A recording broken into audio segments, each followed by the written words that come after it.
कहीं ऐसा न हो ये वक्त भी यूं ही गुजर जाए, कहीं ऐसा न हो ये वक्त भी यूं ही गुजर जाए।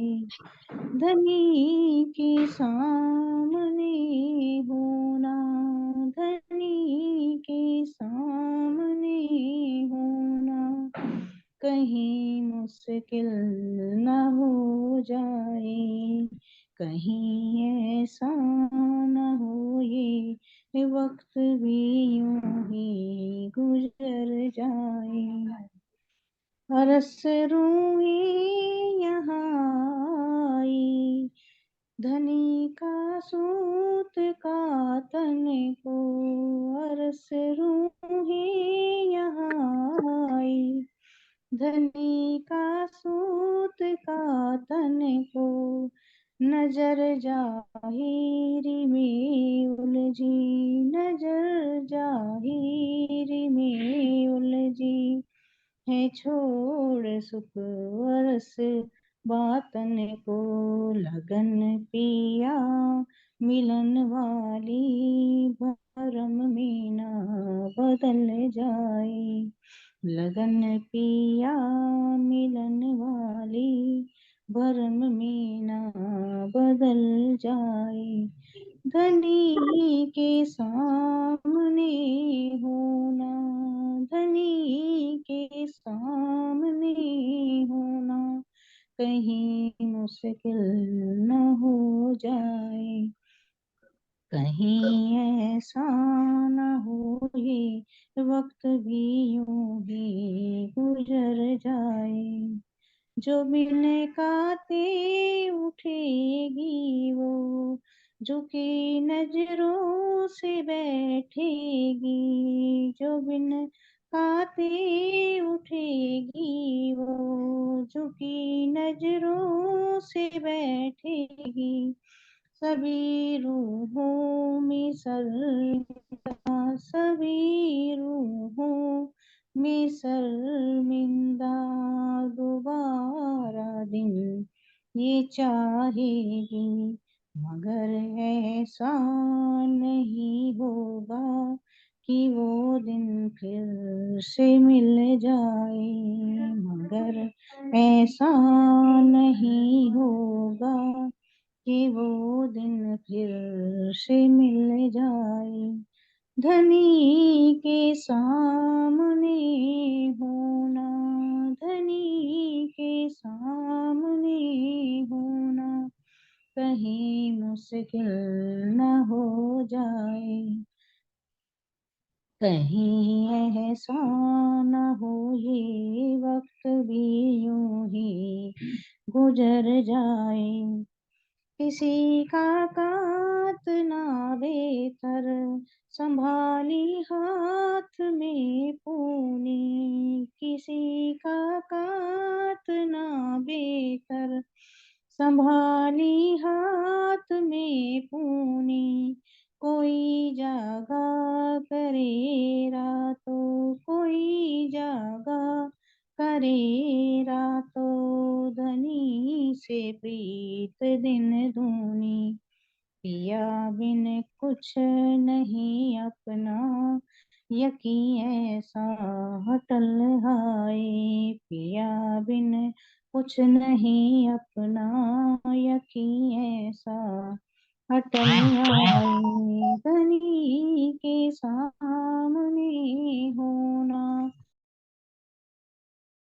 ना हो जाए, कहीं ऐसा न हो ये वक्त भी यूं ही गुजर जाए।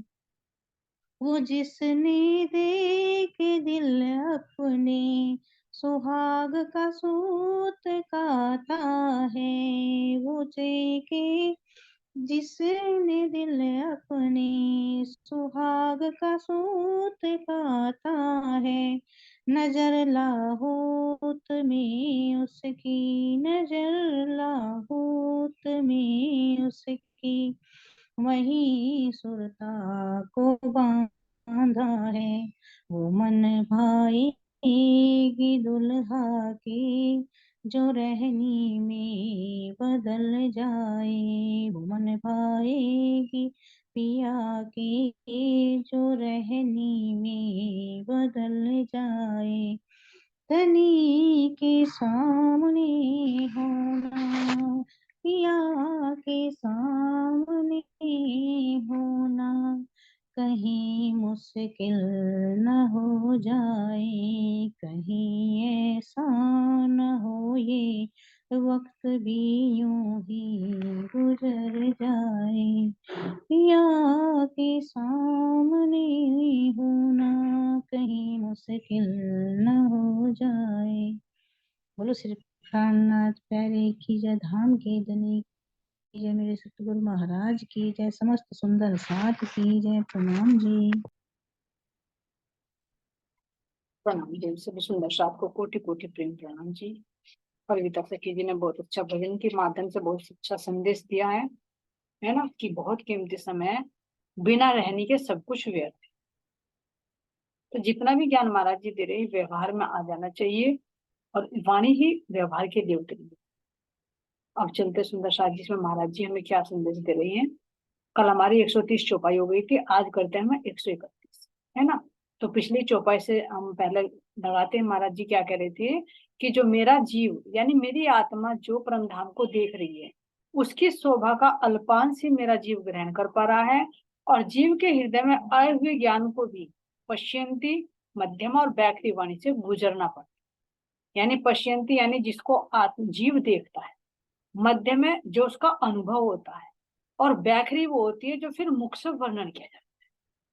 तो इस तरह से इस वाणी का अवतरण। तो अब इसमें महाराज जी आगे की चौपाई में क्या कह रहे हैं।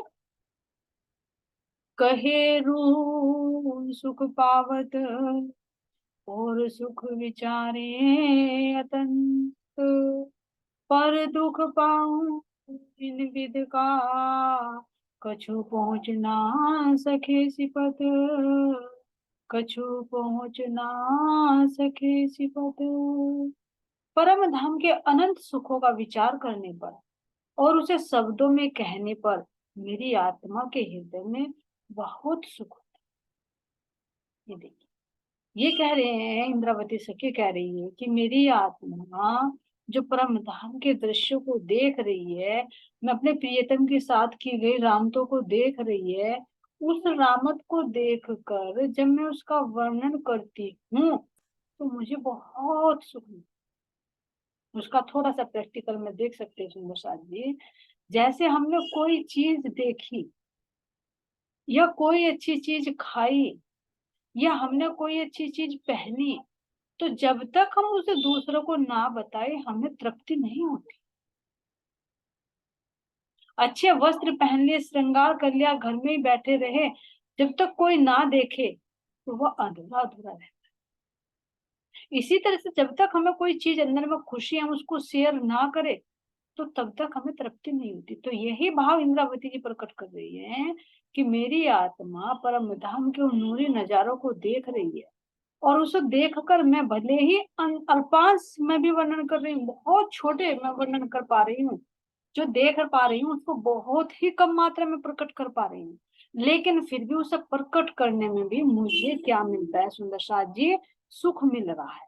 क्यों सुख मिल रहा है? क्योंकि संसार की वृत्ति से तो मैं कम से कम अलग हूँ। अपने धाम धनी के संकेतों को भले ही मैं शब्दों में पकड़ रही हूँ, पकड़ तो रही हूँ ना। तो इसीलिए क्या है कि परम धाम के अनंत सुखों का विचार करने पर और उसे शब्दों में कहने पर मेरी आत्मा के हृदय में बहुत सुख होता है। किंतु इस संसार में परम धाम की उपमा में जब कोई वस्तु नहीं मिलती, तो उसकी वास्तविक शोभा को न कह पाने का हृदय में दुख भी होता है। तो यहाँ पर दोनों स्थिति बन गई है, सुख भी और दुख। सुख इसलिए मिल रहा है कि जो मेरी आत्मा देख रही है, और उसको मैं भले ही यहाँ का उदाहरण दे देकर यहाँ के शब्दों में वर्णन कर रहा हूँ तो मुझे उससे सुख मिलता है, और मेरी सुनने वाले आत्मा को भी सुख मिलता है। लेकिन इस सुख के साथ साथ में मुझे दुख भी हो रहा है यहाँ पर। क्यों? क्योंकि संसार में तो सुख और दुख है। तो दुख क्यों हो रहा है? क्यों हो रहा है? इसलिए हो रहा है कि मैं वहां परम धाम में जो चीज देख रही हूँ, जो उस वास्तविक नूर को देख रही हूँ, उस एक दिली को देख रही हूँ, तो उसको मैं यहाँ पर, कोई ऐसा शब्द है ही नहीं, कोई ऐसी वस्तु है ही नहीं जिसका मैं उदाहरण देकर यहाँ पर बताऊं। तो इसलिए सुख वर्णन कर रही हूँ, तो एक एंगल से देखती हूँ तो सुख हो रहा है, लेकिन अगर देखती हूँ कि यहाँ पर कोई चीज है ही नहीं जो जिसकी उपमा दूं, तो मुझे दुख होता है। कैसे दुख होता है इसको देखिए, कि अगर मेरे पास हीरा है और मैं तुम्हें उपमा देकर बताऊं कि भाई मेरे पास तो कोयला है या पत्थर है, तो कितना दुख लगेगा। तो ऐसा ही दुख इंद्रावती सखी को होता है। मान लीजिए एक वो चेतन चीज और मैं जड़ से उपमा देकर बता रही हूँ, वो राज्य के हृदय का अंग है और मैं यहाँ ईंट पत्थरों से तुलना करके बता रही हूँ। राज्य के हृदय की वो उज्जवलता, वो नूर, जिसको मैं यहाँ के हीरे, एक जो जड़ है, पत्थर है, उसकी उपमा दे रही हूँ। जो मेरे राज्य महाराज्य के हृदय में उमड़ते हुए वे रस के सागर है, उन सागरों को मैं यहाँ की सागर की उपमा दे रही हूँ। जो मेरे धामधनी के वो ब्रह्म ज्ञान रूपी पहाड़ है, पर्वत है, उनको मैं यहाँ की उपमा देकर बता रही हूँ कि यहाँ के पहाड़, यहाँ के पर्वत ऐसे हैं। जो मेरे परम धाम में पशु पक्षी है, मेरे राज्य महाराज जी के एक एक गुणों ने वो पशु पक्षियों का रूप धारण कर रखा है, उसको मैं यहाँ के जानवरों से तुलना करके बता रही हूँ। तो यहाँ पर क्या होता है सुंदर साथ जी, एक दुख की स्थिति बन गई।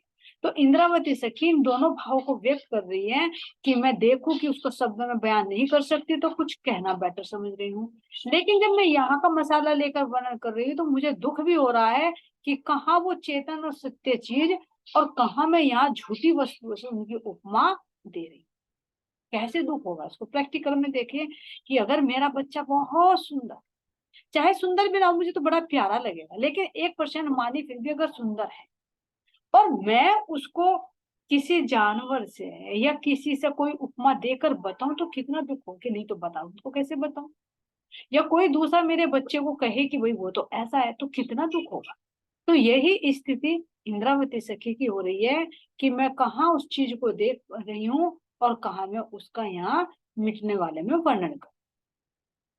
तो इसको दुख और सुख का यहाँ पर इंद्रावती सखी अपना बयान कर रही। आगे की चौपाई चलिए सुंदर साहब जी, किरण सखी जी आप ले लीजिए। प्रणाम जी। प्रणाम जी। चारों तरफों डोले अरस के गिरदवाए, सब हिंडोले हक सुख संग, एक सुख अंग न समाए, एक सुख अंग न समाए। रंग महल के अंदर इस आठवीं भूमिका में चारों ओर घेर कर हिंडोले आए। इन हिंडोलों में सभी सखियां श्री राज्य के साथ झूलने का आनंद लेती है। यह आनंद इतना अधिक होता है कि हृदय में नहीं समा पाता।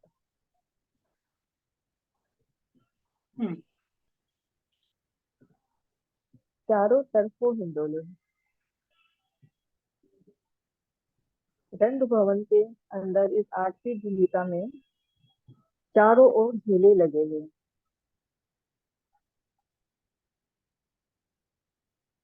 हाँ, इन हिंडोलों में सभी सखी। हाँ जी, चारों तरफ मतलब चारों तरफ जो खंभों पे तो लगे ही हैं, और खंभों के बीच में भी जो मेहराबें जुड़ती है उनमें भी हिंडोले लगने से चारों तरफ इन हिंडोलों की शोभा बढ़ी हुई है। जी और इन हिंडोलों में सखियां राज्य के साथ झूलती है। हर हिंडोलों में राज्य बैठते हैं हर एक सखी के साथ, और इस सुख और इस आनंद का कोई पारावार ही नहीं। आप बताएं। हाँ, ये झूलने का आनंद देखो पहले भी निकल चुका। झूलना क्या है? राज्य महाराज जी के हृदय के उस आनंद में झूल, है ना। तो ये झूलने का जब आनंद हम आत्माओं को मिलता है तो क्या उसका वर्णन किया जा सकता है? एक झूला, देखो झूला भी यहाँ वर्णन किया जा रहा है कि झूला, लेकिन वो झूला कौन सा है? वो तो प्रियतम के प्रेम रस में डूबकर झूलना, क्योंकि उनकी चेतना का प्रकाश ही में हिंडोले हैं, कोई अलग से झूले नहीं, जिन पर हम हर तरह का आनंद धाम धनी के साथ बैठ कर भी, लेट कर भी, उठ कर भी, खड़े होकर भी, जैसे चाहे वैसी वैसी हम लीलाएं कर सकते हैं। और झूलने का एक विशेष आनंद और देखिए सुंदर साथ जी, जब हम सखियां, एक सखी इधर को जाती है, एक सखी इधर को जाती है, एक इधर को जाती है, एक इधर को, तो चारों की यहाँ पर क्या पड़ती है? ताली पड़ती। तो जब ये सखी इधर को जाएगी तो दूसरे खांचे में जो सखी है वो इधर को आएगी, तो वे यहाँ पर भी क्या करती है? घोड़ बांधती है कि देखो कौन सी सखी सबसे पहले यहाँ ताली लेकर कितना लंबा झूला, क्योंकि एक इधर को जाएगी तो एक इधर को आएगी, क्योंकि बीच के हिंडोले में उसको ताली देनी है, तो जब एक सखी इधर को आएगी तो दूसरे हिंडोले की सखी इधर को जाएगी, क्योंकि यहाँ ये खाली होना है, तो ये सखी इधर आ जाएगी, ये सखी इधर चली जाएगी, और इधर की सखी इस वाली सखी को ताली देने के लिए यहाँ पर आएगी। तो इस तरह से महाराज जी कह रही हैं कि उसका वर्णन मैं किस जुबान से करूं, ये शब्दों में वर्णन नहीं किया जा सकता, लेकिन फिर भी कह रही हैं कि उसको कुछ ना कहने से बेटर तो मैं कुछ कहूं। तो एक विशेष शोभा देखिए सुंदर साथ जी, जो दिल में उभर कर आई है, ये देखिए। आज मेरा नेट स्लो हो रहा है शायद।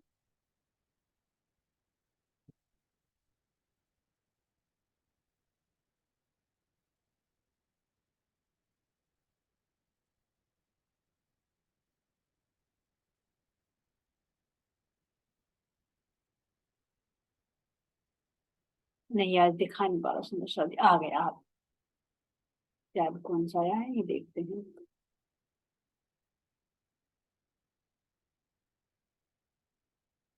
ये देखिए सुंदर साथ जी, हाँ कहना चाह रही हूँ मैं, जब एक सखी ये यहाँ पर बाहर आ गई, ये बाहर आ गई, ये वाली सखी इधर आ गई, ये इधर आ गई, तो यहाँ तो ये चौक खाली हो गया। अब यहाँ इस चौक में ताली पड़ेगी, तो ये जो सखी इधर आई, तो ये सखी इधर आएगी तभी तो इससे ताली देगी, ये सखी इधर को आएगी और ये सखी यहाँ से इधर जाएगी, तो यहाँ पर ये भी आपस में होड़ लगाती है सखी कि इधर से देखो तू जल्दी जाकर यहाँ पर ताली देती है या मैं। तो राजी महाराज जी जब बैठे हुए किसके हिंडोलों को कितनी तेज करते हैं, यहाँ पर भी एक दूसरे को देख कर हंसती है कि देखो तो सही, तू यहाँ पर इस सखी को मेरे से पहले ताली देती है या मैं पहले ताली देती हूँ। फिर इस सखी की भी होड़ लगती है कि देखो तू इस सखियों से ताली देकर आती है या तू मैं तेरे से पहले आती हूँ, तो इधर को घूमता है, फिर इधर होड़ लगती है, इधर जाएगी। तो इस तरह से जिसका भी हिंडोला तेज चलता है, इस तरह से यहाँ पर विभिन्न तरह की हंसी की लीलाएं होती है ना। तो यहाँ पर हम देख सकते हैं कि कितनी हमारी यहाँ चार चार की ताली पड़ती हुई सुंदर शोभा नजर आती है। ठीक है सुंदर साथ जी, एक शोभा और सुंदर साथ जी मेरे दिल में अभी आ रही है, इसको और देखिए, जो मैं अभी 10वीं भूमि पर आपको दिखाना चाह रही थी वो मिल गया, या जब तो नहीं हो पाई थी ये डाउनलोड। ये देखिए जो 9 चौक है, 9 चौक के पहले यहाँ पर ये देखिए क्या है, ये हमारी फव्वारे, जल के स्रोत। तो यहाँ पर सारे में ये फुलबारी है, यानी इन चौकों से ये मिली हुई फुलबारी है। कभी हम ये सोचे कि दूर है, दूर नहीं है, ये बिल्कुल अटैच है, इन चौकों से बिल्कुल मिली हुई, बस एक मंदिर की यहाँ पर परिक्रमा आ जाएगी जो खुली घूमने के लिए। तो यहाँ से यहाँ तक ये यहाँ पर नहर का चबूतरा बन जाता है, जिसको मैं कह रही थी कि 12 हाथ की तो 18 की तो यहाँ से ले ली और 10 की फ्री हो गई, तो यहाँ पर 2 इसके हो गए, 1 इसके, तो यहाँ पर नहर का चबूतरा पहला आ। ये शोभा मैं दिखाना चाह रही थी, इसलिए अब आ गई तो मैंने आपको एक्सप्लेन कर दिया। ठीक है सुंदर शाह जी, अब चलते हैं वहीं पर अपनी शोभा को देखते हुए। तो इस तरह से यहाँ पर हम क्या लेते हैं, अपने झूलने का आनंद लेते हैं। अब चलते हैं हम 9वीं भौम कोख छज्जे की बैठक। चलिए प्रेम से खींचिए, आप बहुत लेट आए हो, अब ले लीजिए 9वीं भूमिका पर लेकर चलिए। जी मेरा नेट ना स्लोरा बहुत ज्यादा मिल नहीं रहा था आज। हाँ मैं देख ली थी, आई नहीं थी। अब हाँ तो आ रही आवाज, बोलिए, अगर कटी तो हम दूसरे सुंदर साथ ले लेंगे। ठीक है जी, प्रणाम जी। छज्जे बड़े 9वीं भौम के बहुत बड़ो विस्तार, बैठक धनी सात की बाहर की किनार। 9वीं भूमिका में बड़े बड़े छज्जे आए हैं, जिनका बहुत ऊपर को कर दो, बहुत अधिक विस्तार है। ऊपर को करो थोड़ा सा। मेरे तो पूरा आ रहा है, आपका जूम हाँ तो जी। नहीं आ गया, दिखाई दे रहा थोड़ा जी, यहाँ से शुरू है, जगह में आए हुए यहाँ से दिख रहा बस मुझे तो, है? ना हाँ, नीचे देखो को रहा ना अधिक ऊपर को। अधिक विस्तार है, नीचे को करो थोड़ा सा। अधिक विस्तार है। ठीक है जी। अधिक विस्तार है। किनार पर बाहरी हार मंदिरों की जगह में आए हुए छज्जों पर सखियां युगल स्वरूप के साथ बैठकर प्रमधाम के संपूर्ण दृश्यों का आनंद लेती है। तो ये तो हमारा वर्णन चल ही रहा कि जो हमारी बाहरी हार मंदिरों की है, वहां पर हमारे कुर्सी सिंहासन आए और राज जी के साथ हम बैठकर, राज जी के साथ यहाँ पर हम बैठकर क्या लीला करें, यानी कि दूर दूर के दृश्य पिया जी हमें दिखावे यहाँ बैठकर। यहाँ पे ही वही तो आनंद ले हम दसों दिशाओं का। तो दसों पिया जी हमें जिस, हाँ जी, जो पिया जी हमें जिस दिशा का भी दिखाना चाहे, जिस दिशा का भी हमें आनंद देना चाहे, उधर कोई हमारा मुख करके हम आनंद लेवे। अब मान लिया जाए वहीं बैठे बैठे पिया जी हमें भाई हमारा पुखराज पहाड़ दिखावे या हमारा माणिक पहाड़ दिखावे या कुछ भी दिखावे, तो हम जो उनमें आनंद ले, जैसे कि किसी ने हमारी तरफ को किसी भी जगह का इशारा करा, यदि हम वहां गए हुए होंगे तो उसकी जो लीलाएं है वो हमारे अंदर ऑटोमेटिक उमड़ का आ जा। तो जब पियाजी उंगली से हमें इशारा करके दिखावे तो वो आनंद जो पुखराज पहाड़ में हम लेती थी, जो माणिक पहाड़ पर हम लेती थी, जिस दिशा में भी हम जो आनंद लेती थी, तो वही आनंद हमारे अंदर उमड़ का आवे। तो वो बैठकर यहाँ पे पियाजी हमें इशारे से, मतलब पिया जी साथ में हो और अपनी लीलाएं कर करके बता रहे हो, तो वो आनंद तो बयां ही नहीं होता।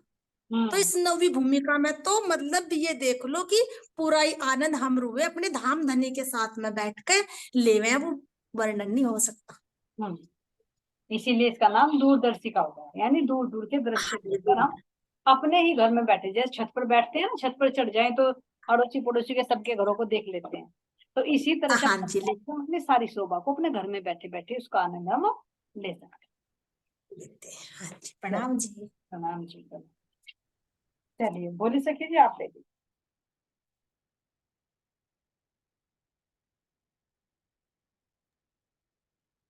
प्रणाम जी। प्रणाम जी। ये तो दीदी ने लगाई ना चौपाई? नहीं नहीं, दूसरी है। अगले नहीं, वाली यही है। लगाई थी। नहीं नहीं, नजरों से बावत है, इन हाँ, ऊपर की बैठक अगली है कहाँ ध्यान है तुम्हारा? अगली है उससे। अच्छा, प्रणाम जी। नजरों सब आवत है इन ऊपर की बैठक, दूर देख की देख दूर की बातें करे, रंग रस उपजावे हक। इन छज्जों पर बैठने पर संपूर्ण परमधाम दिखाई पड़ता है। श्री राज जी यहाँ पर बैठकर परमधाम के दूर दूर के दृश्य को दिखाकर उनका वर्णन सुनाते हैं और सखियों के हृदय में प्रेम और आनंद का रस प्रभावित करते हैं। जैसे इसका अर्थ है, इस चौपाई में मात्र लीला रूप में ही दूर की वस्तुओं को दिखाने की बात कही गई है, अन्यथा परम धाम में कोई भी वस्तु दूर नहीं है। जिस परम धाम के कण कण में अक्षरातीत का स्वरूप क्रीड़ा करता है, वहां पर कोई भी वस्तु दूर कहीं ही नहीं जा सकती। हाँ, लीला मात्र के लिए कह दिया, जैसा दूर नहीं है। हाँ जी, हाँ जी, ये तो मतलब राज्य ने यह शोभा अलग अलग दर्शा कर दिखा दी। हाँ, जैसे हाँ जी, जैसे छज्जे पे बैठे राज्य महाराज जी हमें दूर दूर तक का जो हमें दिखा रहे, तो दूर दूर तक का दर्शा कर तो दिखा दिया, वरना है राज्य महाराज जी का ही हृदय, स्वरूप हर चीज में। हाँ, वही हृदय है, हृदय हृदय ही अनंत रूपों में हो। अनंत रूपों में दर्शा कर दिखा दिया राज्य ने। जी, चलिए ठीक, गोपी सखी जी आप ले लीजिए।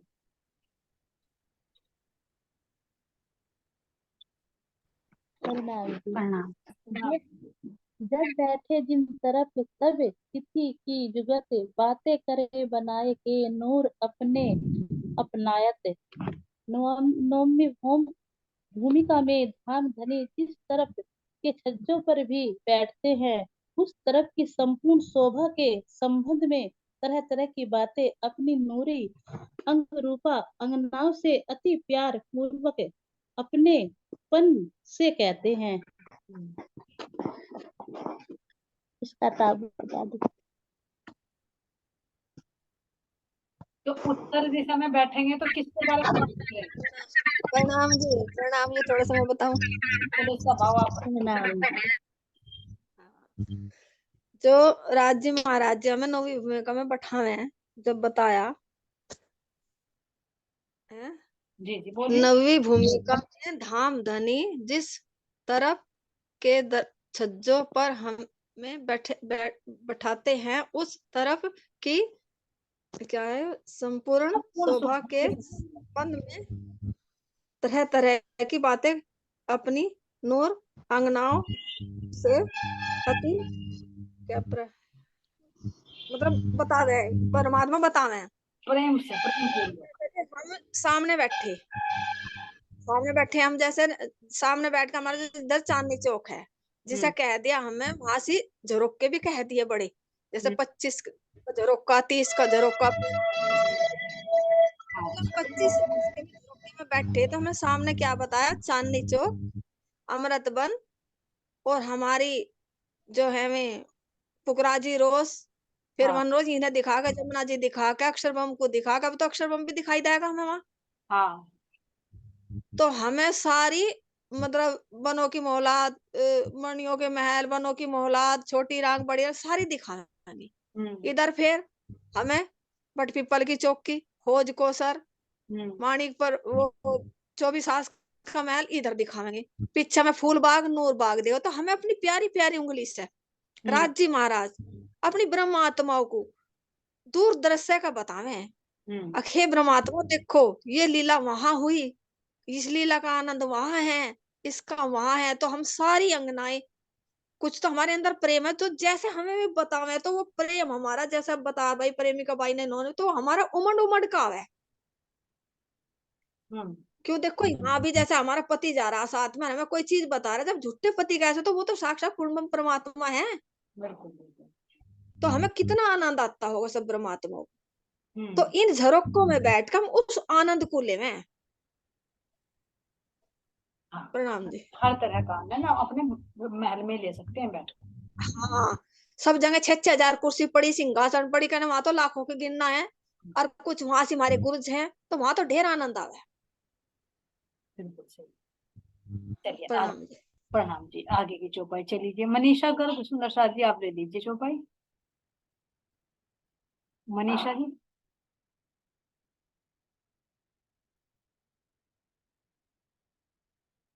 मेरी आवाज आ रही सुंदर साथ जी? प्रणाम जी। प्रणाम जी। हाँ जी, हो मुझे अभी मालूम नहीं है कि क्या चल रहा है, क्योंकि मैंने तो अभी खोला है एकदम से। नहीं कोई बात नहीं, आप चौपाई पढ़ दीजिए। नौवीं बॉम्ब पे घूम रहे हैं सब अपने घर में, अभी सखियां ही है सब, पता चल जाएगा जब सखियों के साथ लगोगे।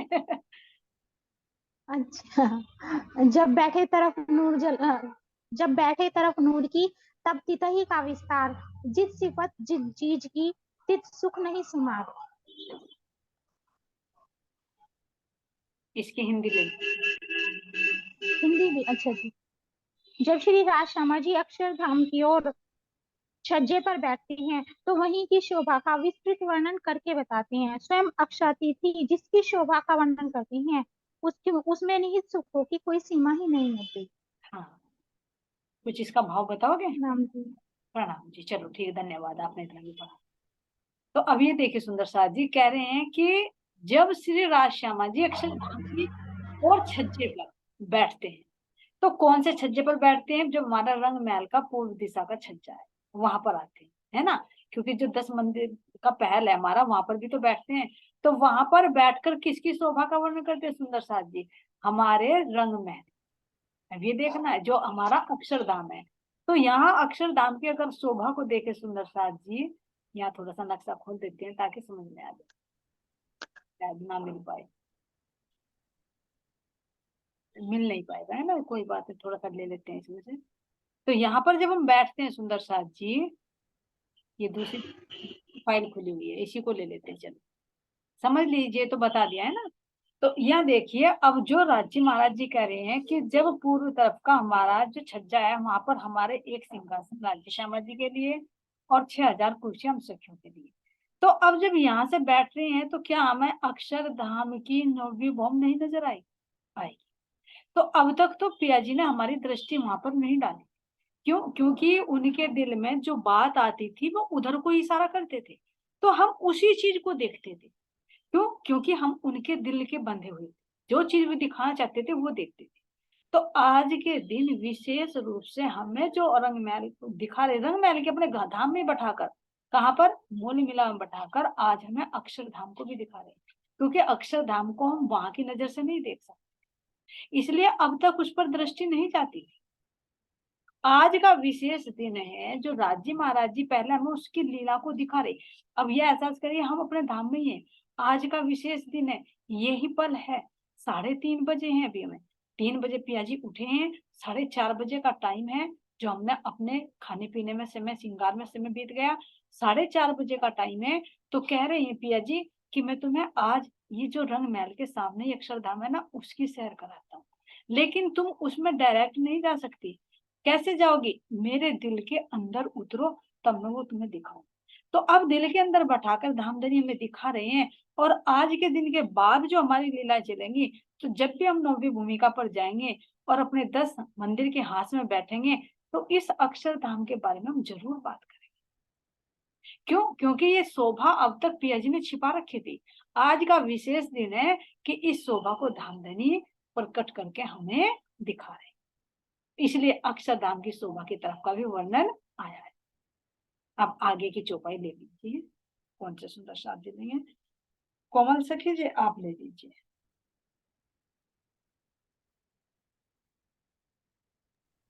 प्रणाम जी। प्रणाम जी। जब बैठे तरफ पहाड़ की, तब वर्णन करे अति दूर, 3 भूम के सुख को सुमार नहीं हजूर। जब धाम धनी मानिक पहाड़ की दिशा में बैठते हैं, तब वे मानिक पहाड़ तथा उसके पास के दूर दूर के स्थानों की शोभा का वर्णन करते हैं। मानिक पर्वत की सभी भूमिकाओं के सुखों के विस्तार की तो कोई सीमा ही नहीं है। जब राज्य महाराज जी मानिक पहाड़ की तरफ मुख करके हमें दिखाते हैं कि देखो मानिक पहाड़ की तरफ, जो एक शोभा का प्रतीक है, हम रूहों का, जो राज्य महाराज जी का हृदय है, तो उसकी तरफ देख के देखो तुम कि वो नजारा क्या है, उसके सुख लेकर देखो, उस आनंद में झूल के। मानिक पहाड़ जो इधर के हमारा आता है, जैसे कुंज निकुंज आ गया, 24 हास का महल आ गया, जबेरों की नहरें आ गई और होज को सरताना, तो इनके सुख कितने अधिक हैं। तो राज्य बता रहे हैं कि इनका अनुभव करके, उनमें घूम के, उनका आनंद लेके, तब देखो कि इनका सुख क्या है। प्रणाम। प्रणाम। राखी जी आप ले लीजिए आगे की चौपाई।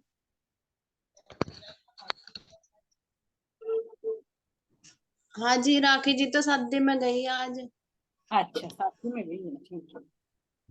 प्रणाम जी। प्रणाम जी। एक बात पूछो जी, जैसे कि हमें बता, एक पल का ही खेल है जी, टाइम बहुत कम है अभी। हाँ, वो जल्दी जल्दी बता रही। और तो हम जैसे कि हमें 4:30 बज गए थे वहीं श्रृंगार में, उसमें जो बताया, जी। तो हम शाम के 6:30 बजे आए यहाँ। 4:30? हाँ, 4:30 बजे आए शाम के। हाँ, 1.5 घंटे का समय बीत गया ना हमारे श्रृंगार करने में, बातें करने में। बताना है कि सुबह जब हम जाएंगे वहां, सुबह हो जाएगी, 4:30 बजे जाएंगे। नहीं, वो सुबह के 4:30 नहीं, शाम के 4:30 बजे। तो वो शाम के ही होंगे 4:30 बजे। हाँ, वही तो पल है, सोई घड़ी सोई पल। तो उसे ही कह दिया फजर। फजर, हाँ, हमारा दिन निकल जाएगा ना, क्योंकि हम खामोशी में आ गए ना मूल मिला में बैठकर, तो हमारा दिन निकलेगा तो 4:30 बजे का दिन निकलेगा। दिन की लीला। हाँ, ये भी तो कहते हैं मूल ना मिला ये भी तो कहते हैं ना कि जागृत होकर कहाँ जाओगे? सबसे पहले पाठ घाट पर जाएंगे, उठते ही कि चलो पाठ घाट पे। प्रथमा के दिन आए ना, तो प्रथमा के दिन पाठ घाट पर जाएंगे। हाँ, समझ में आ गई कि नींद में है मूल मिला में फिलहाल, पर हाँ, बिल्कुल बिल्कुल। समझ गए। प्रणाम। प्रणाम जी, प्रणाम जी। चलिए, और कोई सुंदर साथ जी? सुमन जी आप लोग? प्रणाम जी। नहीं जी। अच्छा ठीक है मैं समझ गई। और तो बहन भाई भी नहीं है आज। चलिए बबीता सखी जी आप ले लीजिए, आपका नंबर नहीं आया। प्रणाम जी। जब बैठे तरफ दरियाओं की धरत दूध दही असल भरत दूध कायम दही असल। हाँ हाँ जी, परछाई से में आ रहा है। अच्छा चलिए। कायम सुख कायम कायम सुख कायम भोम के आवे न माहे अकल। जब श्री राज्य धरत इश्क दूध आवेदत या दधी युगल सवे रूप के श्रृंगार सागर की ओर कर्मस वाहे वे नृत्य या पश्चिम दिशा में बैठते हैं तो वे वहां के अखंड सुखों का वर्णन करते हैं। अखंड धाम के अखंड